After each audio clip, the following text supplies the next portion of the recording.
Hello বন্ধুরা, গ্রাম পঞ্চায়েতের পর এবার কিন্তু বিডিও অফিসে কর্মী নিয়োগের একটি নতুন চাকরির বিজ্ঞপ্তি এই মুহূর্তে প্রকাশিত হলো, যেখানে অল ওভার ওয়েস্ট বেঙ্গল থেকে মেল ফিমেল উভয়ই কিন্তু আবেদন করে নিতে পারবেন শুধুমাত্র শিক্ষাগত যোগ্যতা থেকে থাকলে। তো চলো বেশি দেরি না করে আজকের রিক্রুটমেন্টের নোটিশটি অন স্ক্রিন এক এক করে দেখে নেওয়া যাক।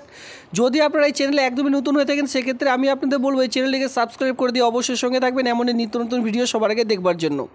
কারণ কি ইতিমধ্যে গ্রাম পঞ্চায়েতের পর অবশেষে কিন্তু বিডিও অফিসে কর্মী নিয়োগের একটি নতুন চাকরির বিজ্ঞপ্তি প্রকাশিত হয়েছে আপনাদের ব্লক এরিয়ায়, মানে নিজ ব্লকে যদি আপনারা কাজ করতে চান আজকের এই ভিডিওটি প্রথম থেকে শেষ পর্যন্ত কমপ্লিটলি ওয়াচ করুন, তাহলে কিন্তু আপনারা সমস্ত রকম বুঝতে পারবেন যে আবেদন প্রক্রিয়া কী রয়েছে, কোন শিক্ষাগত যোগ্যতা থাকলে আজকের এই আবেদনটি করা যাবে।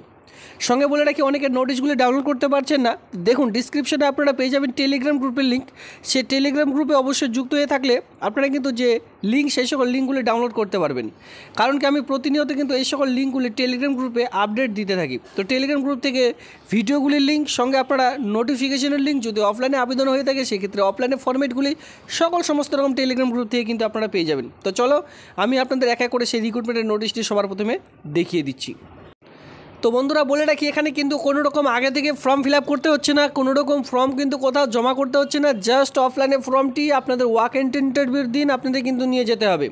মানে বুঝতে পেরেছেন, এখানে কিন্তু ওয়াক অ্যান্ড ইন্টারভিউর ভিত্তিতে যে নিয়োগ সেই নিয়োগটি করতে চলেছে, কোনো রকম লিখিত এক্সাম এখানে কিন্তু থাকছে না, মানে রিটেন এক্সামিনেশন এখানে কিন্তু নেই, শুধু আপনাদের ভিভা ভয়েস হবে, ভিভা ভয়েসের মাধ্যমে যে পুরো নিয়োগ সেই নিয়োগটি কিন্তু করতে চলেছে।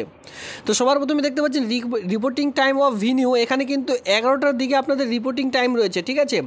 দেখুন কত তারিখে, 26/7/2024 তারিখে বিডিও অফিসে কিন্তু আপনাদের যে রিক্রুটমেন্ট, মানে এই রিক্রুটমেন্টের যে আপনাদের এক কথায় ভিভা ভয়েস, সেই ভিভা ভয়েসটি কিন্তু সম্পূর্ণ করা হবে। আপনাদের যে বিডিও অফিস রয়েছে ব্লক ডেভেলপমেন্ট অফিস, সেই অফিসে কিন্তু এই যে নিয়োগ, এই নিয়োগের যে এক কথায় ভিভা ভয়েস সেটা কিন্তু সম্পূর্ণ করা হচ্ছে।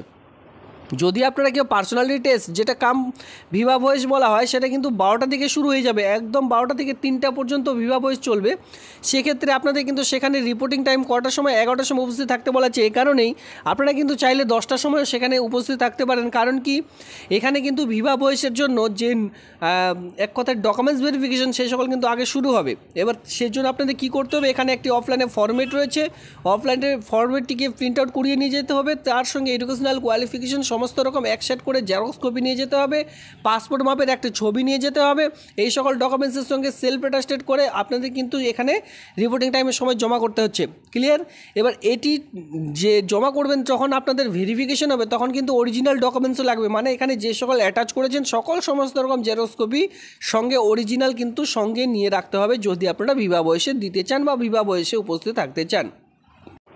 তো অন স্ক্রিনে দেখতে পাচ্ছেন এখানে আপনাদের সবার প্রথমে বলা হয়েছে নেম ইন ক্যান্ডিডেট, এই সকল কিন্তু মাধ্যমিক পাশের অ্যাডমিট কার্ড যে রয়েছে আপনাদের কাছে, সেই অ্যাডমিট কার্ড দেখে ফিল আপ করবেন। আর এখানে আপনারা দেখতে পাচ্ছেন রিসেন্ট মাপের পাসপোর্ট সাইজের ছবি এখানে বসাতে বলা হয়েছে, অতিরিক্ত আরও একটি ছবি নিয়ে যাবেন। এর সঙ্গে এখানে আপনারা 8 দিয়ে ছবিটি বসিয়ে দিবেন, ঠিক আছে। এর সঙ্গে দেখুন এখানে name of the father's, husband name, বিবাহিত মেয়েদের ক্ষেত্রে বিশেষ করে হাজব্যান্ড নেমও বসাতে পারেন, অথবা এখানে আপনারা চাইলে ছেলেদের বেলায় বাবার নামও বসাতে পারেন, মেয়েদের ক্ষেত্রেও বাবার নামও বসাতে পারেন। ডেট অফ বার্থ, মাধ্যমিকের অ্যাডমিট কার্ড অনুযায়ী যে ডেট অফ বার্থ রয়েছে সেটি বসিয়ে দিলেন। এজেশন দেখুন এখানে 1/7/2024 অনুযায়ী টোটাল বয়স কত আপনার সেটা এখানে ক্যালকুলেট করে বসাতে হচ্ছে। আর এটা আপনারা যদি এমনিতে ক্যালকুলেট করতে পারছেন না সেক্ষেত্রে এখানে একটি এজ ক্যালকুলেট বলে একটি অপশন পেয়ে যাবেন, যেটা কিন্তু প্লে স্টোর থেকে ডাউনলোড করতে পারবেন।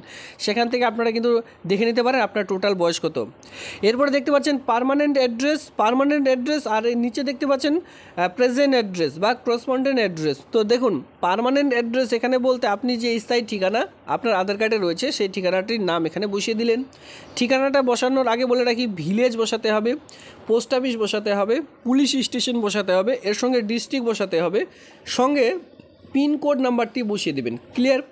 সমস্ত রকম বসিয়ে দেওয়ার পর নিচে যদি সেম হয় সেক্ষেত্রে আরেকবার বসিয়ে দিতে পারেন, অথবা ডু, অথবা এখানে আপনারা চাইলে সেম করে দিতে পারেন, যে কোনো একটি। Clear?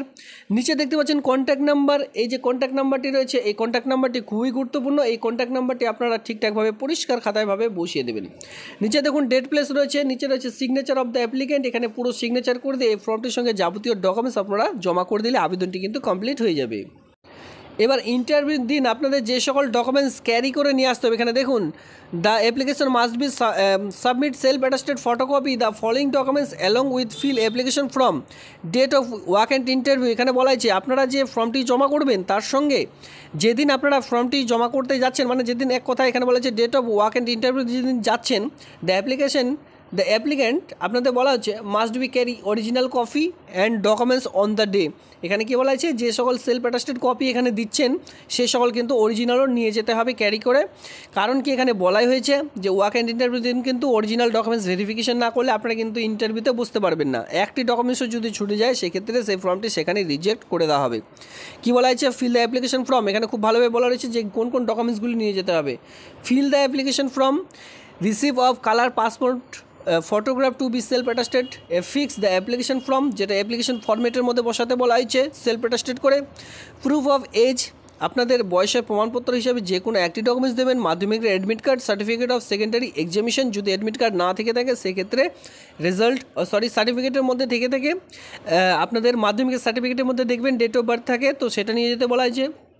On the other relevant documents, মানে বা তার সমতুল্য যদি কোনো ডকুমেন্টস থেকে থাকে যেখানে ডেট অফ বার্থ রয়েছে সেটাও নিয়ে যেতে পারেন। প্রুফ অফ এডুকেশনাল কোয়ালিফিকেশন, যেটা বলা হয়েছে যে সার্টিফিকেট অফ মার্কশিট এই সকল কিন্তু নিয়ে যেতে হচ্ছে। মানে আপনাদের যতদূর কোয়ালিফিকেশন রয়েছে, ধরুন আপনাদের এইচএস রয়েছে, এইচএস আপনারা নিয়ে যাবেন, মাধ্যমিক থাকলে মাধ্যমিক পাস নিয়ে যাবেন, এভাবে করে কোয়ালিফিকেশনগুলি নিয়ে যেতে বলা হয়েছে।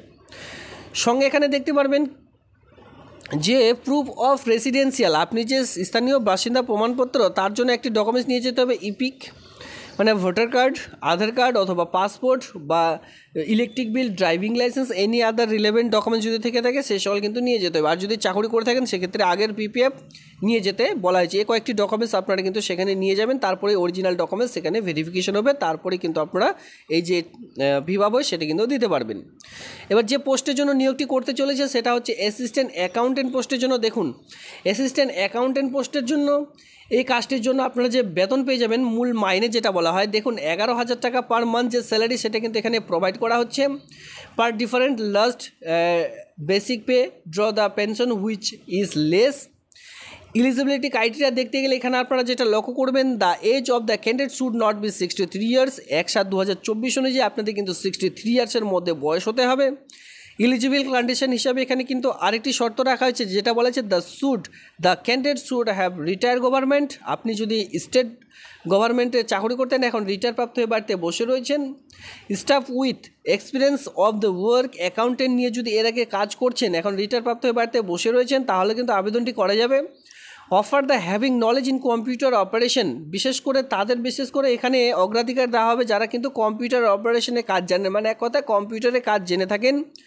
আপনাদের কাছে সার্টিফিকেট যদি থেকে থাকে আর আপনারা অ্যাকাউন্টেন্টেরও যদি কাজ করে থাকেন, এই সকল প্রার্থীদের কিন্তু আগে সুযোগ দেওয়া হবে, এখানে কিন্তু সেটাই বলা রয়েছে। আর বয়স যেটা হতে হবে 63 ইয়ার্সের মধ্যে। আর এখানে বয়সে ছাড় পাবেন কি না সেই সকল কিন্তু এখানে উল্লেখ করা হয়নি। এবার কোন জেলায় এটি নিয়োগটি করতে চলেছে, দেখুন এখানে বলা হয়েছে eligible candidate may affair work and interview following the engagement PM পোষণ পোস্টের জন্য, যেখানে কিন্তু দেখতে পাচ্ছেন পান্ডেশ্বর ডেভেলপমেন্ট ব্লকের আন্ডারে এই নিয়োগটি করতে চলেছে পিওরলি কন্ট্রাকচুয়াল ভিত্তিক হিসাবে। যদি আপনারা কেউ চাকরি খুঁজছেন এই আবেদনটি করে নিতে পারেন, যদি রিটায়ারপ্রাপ্ত হয়ে থাকেন অথবা কম্পিউটারের যোগ্যতা রয়েছে সেই সকল প্রার্থীরা এখানে আবেদন করতে পারেন। Government of West Bengal office of the block development officer, যেখানে বলা হচ্ছে পান্ডেশ্বর ডেভেলপমেন্ট ব্লকের আন্ডারে যে নিয়োগ, এই নিয়োগটি কিন্তু করতে চলেছে। তো বন্ধুরা এই ছিল আজকের এই ভিডিও। দেখুন গভর্নমেন্ট যেমনই রিক্রুটমেন্ট বিজ্ঞপ্তি প্রকাশিত করছে, আমি জাস্ট কী করছি আপনাদের মাঝখানে তুলে ধরছি। তো ভিডিওটি যদি ভালো লেগে থাকে অবশ্যই ভিডিওতে লাইক করবেন, এমন আপনাদের মাঝখানে যদি কেউ থেকে থাকে অবশ্যই তাদের মধ্যে ভিডিওটি শেয়ার করবেন। ভিডিওটি দেখবার জন্য ধন্যবাদ।